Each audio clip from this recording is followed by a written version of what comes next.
À 2 jours du réveillon de Noël, les professionnels du marché-gare de Strasbourg s'affairent pour terminer la préparation des commandes. Si la période d'activité est intense en ce moment, l'année 2025, elle, s'achève en demi-teinte. Gilles Foller et Guillaume Bertrand.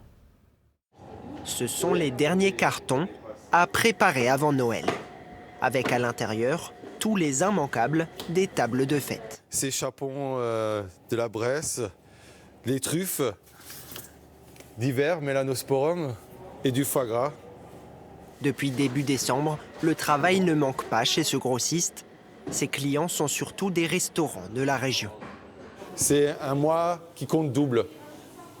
Et les meilleures années, c'était même 2,5 fois plus qu'un mois de septembre, par exemple. Ouais. On n'a pas augmenté la masse salariale juste pour les 15 derniers jours qui deviennent vraiment rudes. Il faut mettre les bouchées doubles, oui. Le marché-gare de Strasbourg compte 45 grossistes pour plus de 800 salariés. Chacun a sa spécialité, comme ici les fruits et légumes, mais aucun n'échappe au rush d'avant les fêtes. La clémentine de Corse, qui marche très bien aussi, pour ceux qui aiment les produits français un peu. Puis après, on a l'Italie, Espagne, Portugal, il y a beaucoup de sortes de clémentines et plusieurs calibres selon les préférences et que les clients ils veulent, quoi. À cette période, plus de 200 tonnes de marchandises passent ici chaque semaine, avec 120 camions par jour, contre une centaine le reste de l'année. C'est Noël, on est à Strasbourg, il y a le marché de Noël qui accueille des millions de touristes.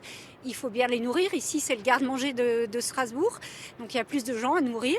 Et puis, hors des touristes, les habitants de Strasbourg, de l'Eurométropole et de la région, c'est le moment où c'est les fêtes, ils reçoivent leur famille. Une demande boostée par les fêtes, mais qui contraste avec une année 2025 morose pour ces professionnels, impactés par une baisse de la consommation.